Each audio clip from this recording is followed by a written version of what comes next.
Good day, friends, and welcome to another episode of 10 Minutes with TmFal. This is Toyin, and today we're going to be talking about finances. So the title of this is Taking Stock of Your Finances, and not a maybe, it's a definite must. And with this, I'm actually going to use a personal example of myself and some of the stuff that happened on financial training that has happened with me since my divorce. So, I wrote a book about my divorce, the decade after thriving after divorce. I wrote that book, published in 2017, 12 years after my divorce. And I do have a section in there when I talk about financial stuff. So I'm not a financial guru by no means, and lots and lots of apps and groups you can follow, and lots of podcasts and blogs on financial planning and Clever Girl Finance and Fab Finance and lots of really great financial resources. But I just wanted to talk a little bit about finances on this podcast. So, just like high school and college breakups, the two people going through a divorce are rarely on the same page at the exact same time. So one partner is usually ahead of the game or initiates or is okay with the breakup, while the other person may not be quite ready to call it quits or may feel blindsided, caught off guard, shocked, has some catching up to do. So, in addition to the emotions and changes and anxiety and angst surrounding the process, then there's serious matter of finances. So finances are huge as a cause of discord in marriages, but even huge when it comes to the process of separation and divorce. So divorces, even the most, amicable or mutual ones, usually require laying out your finances as a couple and as individuals going separate ways. So this is usually difficult, even more for the person who feels like they're trying to catch up or they were blindsided. And so I remember at the first meeting with my lawyer, really just to start the divorce process and kind of, you get your lawyers and trying to get your financial stuff in order. And my very first meeting with this amazing lawyer was great, but it was very clear after that first encounter that I was at a remedial, finances for dummies level. It was, I consider myself a smart woman, accomplish, get things done, no nonsense at work, pretty well informed.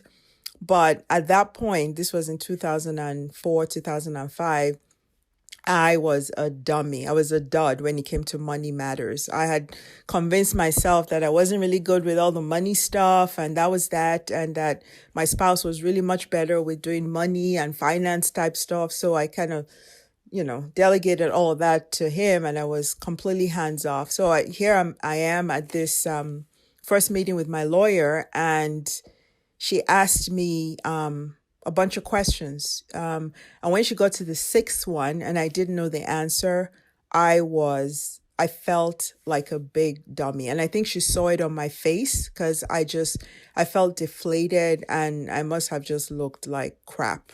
Because she said, oh, it's okay. It's not uncommon that women walk in here and they don't know what's going on. And then she gave me homework and said, these are the list of things I need from you.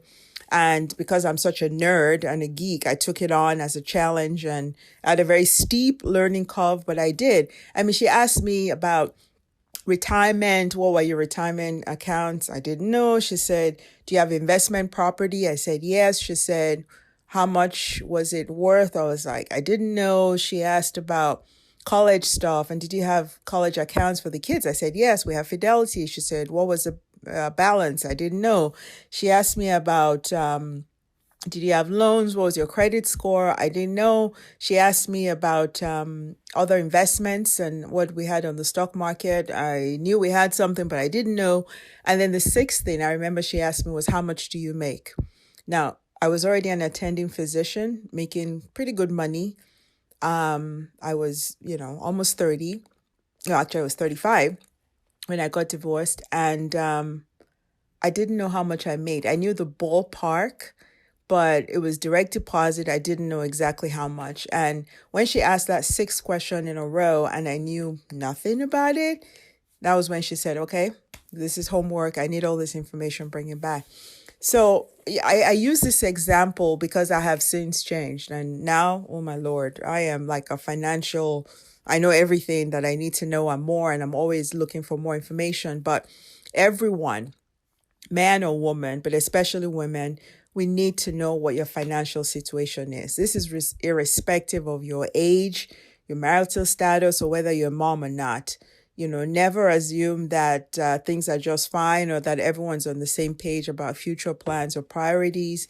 And this is not divorce specific or separation, although the stakes are much higher when you're going from, the interdependence of marriage to the unknown, land of divorce.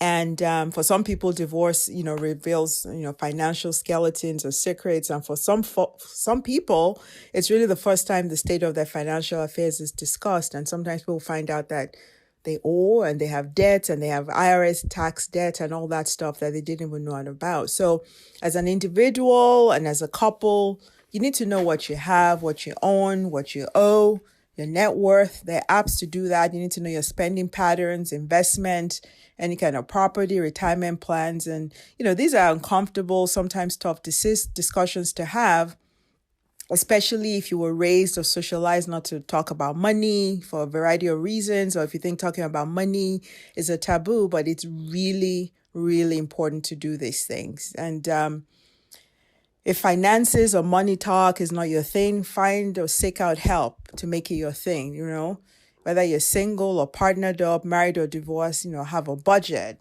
Set up your short and long-term financial goals. Take a financial inventory made up with an expert or planner to discuss things. Discuss, college funds, support for your kids. If you have any, what are you paying for? What are you not paying for? And really start to think about your retirement plan early, right? If you're married or in a partnership, do it with your spouse. You guys need to be honest, transparent, make sure you're both on the same page regarding financial future. Decide if you have joint accounts, separate accounts, joint and separate accounts. Don't ignore money stuff. And don't bury your hand in the sand. Don't bury your head in the sand. You don't have to be an expert or guru or day trader or have all the apps on your phone, but you need to know your financial basics. And once you do that, it actually is pretty addictive. You want to know more, you learn. Once you have the basics under your wing, you can expand your horizon and stretch your financial wings and really keep going. And really, at this point, I want to talk about talking to your kids about it, talking about money and making it a very comfortable discussion so they don't have anxiety or taboo or uncomfortable silences when talking about money, so that when they're adults, young adults, adults, they have a comfortable relationship with money and being able to talk to partners and potential partners about money. Do it early. You can talk about, with kids. And I did that with my girls. By the time they were 7, 8, we talked about budgeting, and they do that now, even away in college, talking about spending, giving them their allowances on a weekly or monthly basis. So they learn how to plan for the month. We talk about savings and delayed gratification, talking about the importance of credit and credit scores and how to use a credit card wisely. So they use it to get the credit score up and really not to run a debt, and make it comfortable talking about money. If you don't have it, why you don't have it, what the plans are, how the budget needs to go. Get them involved and let them know about the financial situation. It doesn't have to be the details and all the nitty gritty, but being able to talk about money and is going to be very important if you have kids, to teach them early. So when you eventually go from, Ms. No Clue, remedial dummy about money like me, to I know the basics. For me, that didn't happen till I was age 35 when I was like, yikes, to now somebody who I follow financial blogs. I subscribe to financial magazines. I do some e-trading on the side. I know all of my accounts. I know everything about my retirement, my investments. It's something now that has become something I'm so interested in.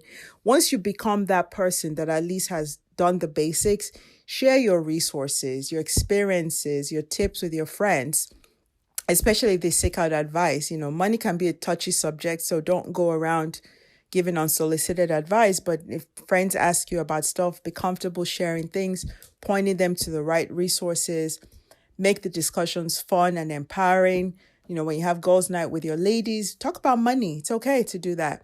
Teach your children or the young adults in your lives early about money, and a lot of financial tip for kids, as young as 10, things that they can learn that will serve them well in life. So let's not make talking about money a taboo. So it's never too late to start taking stock of what's going on with your life. I didn't really start thinking about money until I was 35, as I was going through my divorce, and now I'm very comfortable talking about it and talking to younger people about the importance of saving and compound interest and diversification. But as a woman, as anyone, but especially as a woman, it's very important. Talking about finances and taking stock of your finances is not a maybe, it's not a maybe, it's a must, a definite must. So it's never too late to start thinking of what's up with your moolah, your cash, your money, your bread, your dough, your funds, your buckaroos, your coins, whatever you call it. You've got this.